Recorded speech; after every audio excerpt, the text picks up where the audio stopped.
Recipe name వచ్చేసి video ఎండింగ్లో చెప్తా. ఆల్మోస్ట్ మీకు వంకాయలు చూడగానే అర్థమైపోయి ఉంటుంది.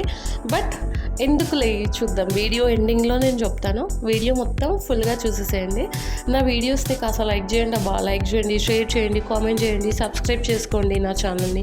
కొత్త వాళ్ళు ఎవరైనా చూస్తున్నట్టయితే నా కంటెంట్ నచ్చితే సబ్స్క్రైబ్ చేసుకోండి ప్లీజ్ గైస్.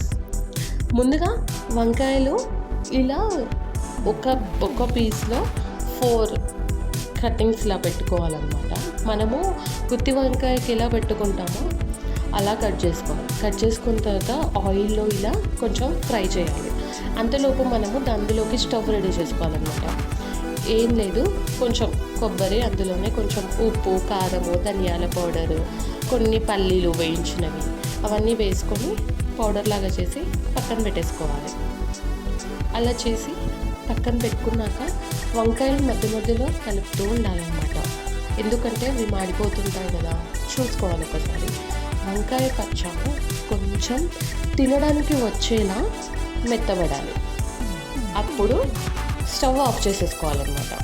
ఇప్పుడు చూడండి, పౌడర్ అయిపోయింది కదా. ఇప్పుడు వంకాయ పచ్చ కూడా కొంచెం మెత్తగా అయింది కదా. స్టవ్ ఆఫ్ చేసేసుకున్నాను నేను.